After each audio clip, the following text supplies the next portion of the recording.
दुष्काळाची मागणी होत असते, पण मॅन्युअलमध्ये ओला दुष्काळ कुठेही नाही. आजपर्यंत कधी ओला दुष्काळ जाहीर झालेला नाही.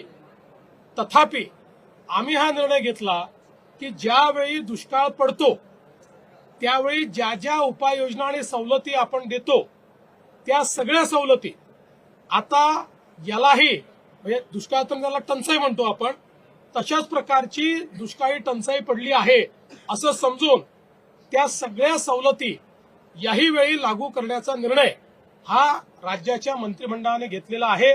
त्यामुळे जी काही मागणी होती की त्यावेळच्या सवलती लागू झाल्या पाहिजेत किंवा ओला दुष्काळ जाहीर करायचा अर्थच तो असतो की त्या सवलती लागू करा, तशा सगळ्या सवलती या लागू करण्याचा निर्णय हा राज्याच्या मंत्रिमंडळाने घेतलेला आहे.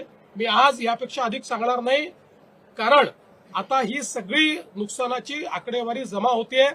ती पूर्ण जमा पुढच्या 2-3-4 दिवसात होईल आणि जसं मी सांगितलं लवकरात लवकर, पण कुठल्याही परिस्थितीत पुढच्या आठवड्याच्या आत आपल्याला या संदर्भातली जी काही मी शिंदेसाहेब आणि अजितदादा आम्ही बसून या संदर्भातला निर्णय घेणार आहोत आणि त्या संदर्भातली घोषणा आम्ही करू.